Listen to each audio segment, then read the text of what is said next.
Hello, this build is a Magwarden hybrid overland questing build. This is not a trials build. This is something that you could use in normal trials or dungeons, but not vet trials. And you use overland like fighting world bosses, things like that, because it's built to really take aggro and heal and DPS. So this isn't your normal build, but this is for fun, and I was asked to make a Magwarden video. They're not generally used in vet trials right now.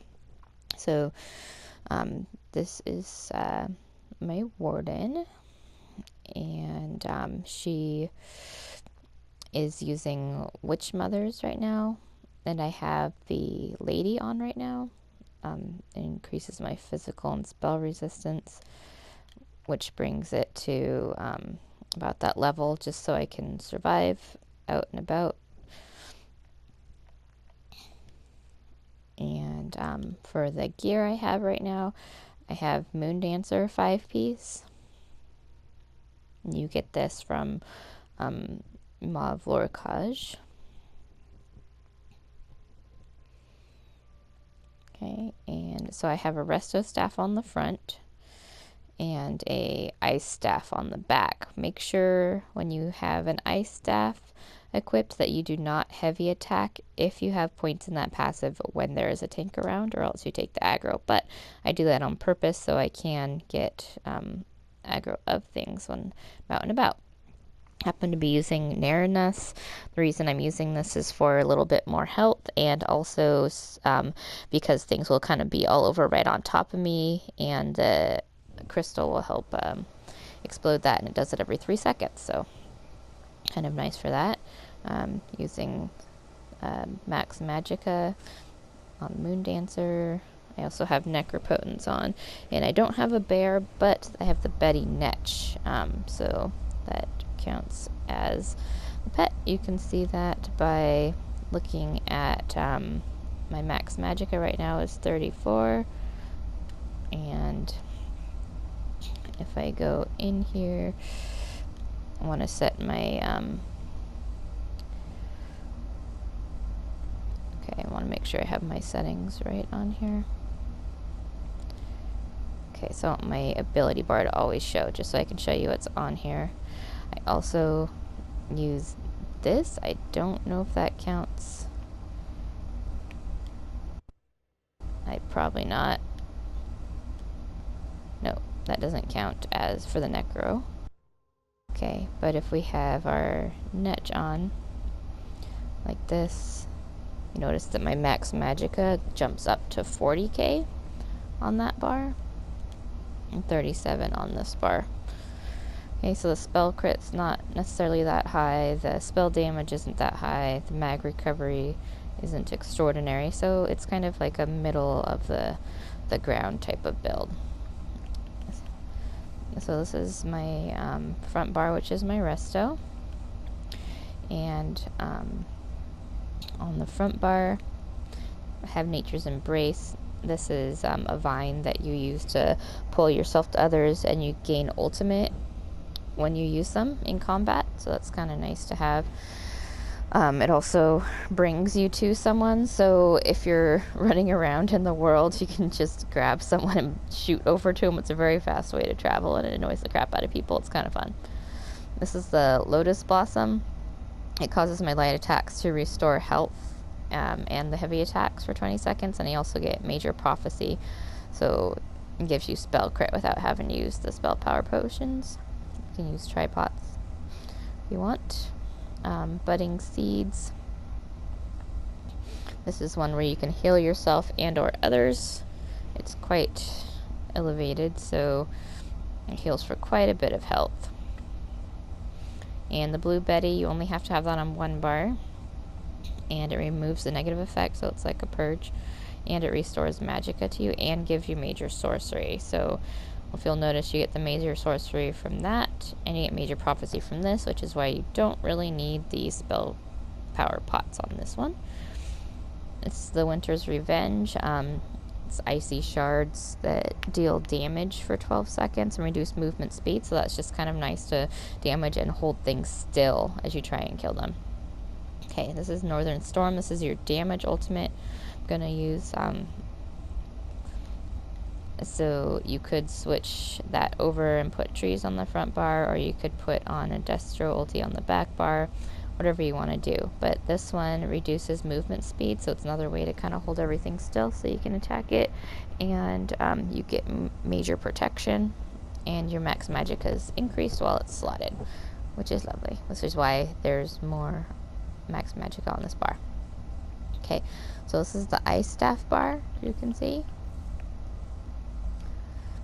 And you have Deep Fissure, which is a shock that it lasts for about 3 seconds and it deals magic damage. So you throw it out as you're running into battle and then just keep it up in your rotation, and it gives major breach, so it reduces their spell resistance. So it's kind of does the same thing as Ellie Drain does.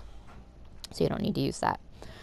Okay, so it just doesn't do the magic steal, but you have enough coming back from your Betty Natch that you don't need to do that. You can also heavy attack with your Resto.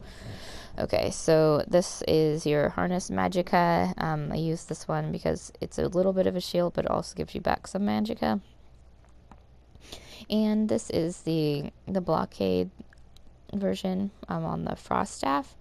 So it reduces movement speed again.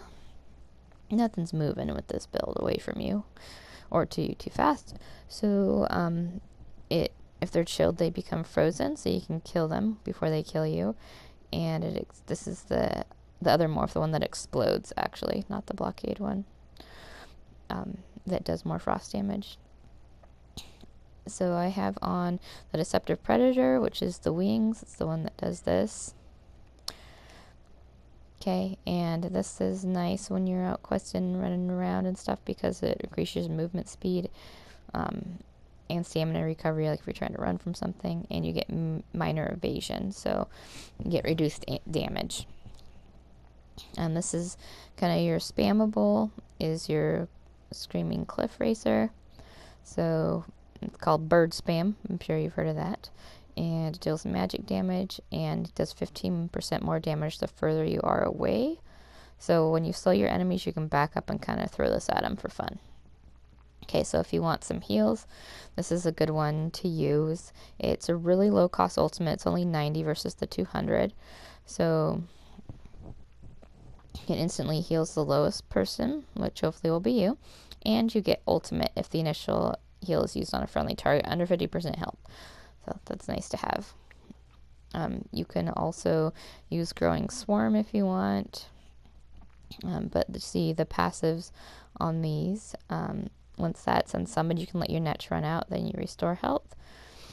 And while you're in combat, you get ultimate, which is nice, and you can increase your mag and stam recovery with that slotted, and increases your damage. So you have this and this and this, so you're going to have those on both bars. You're covered on that, on those passives.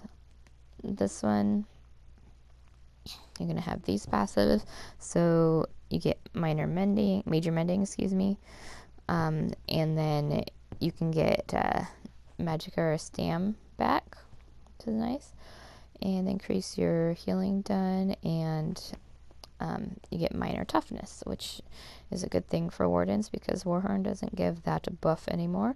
And you get these from, we have this on both bars. You can always switch one to the back bar, so you have this on both bars.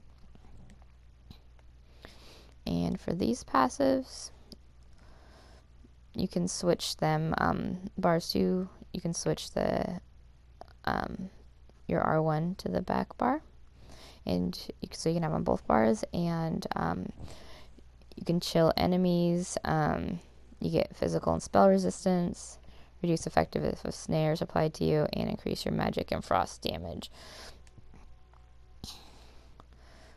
Okay, so this is the Unstable Wall of Elements morph, just because for that extra damage, and you can still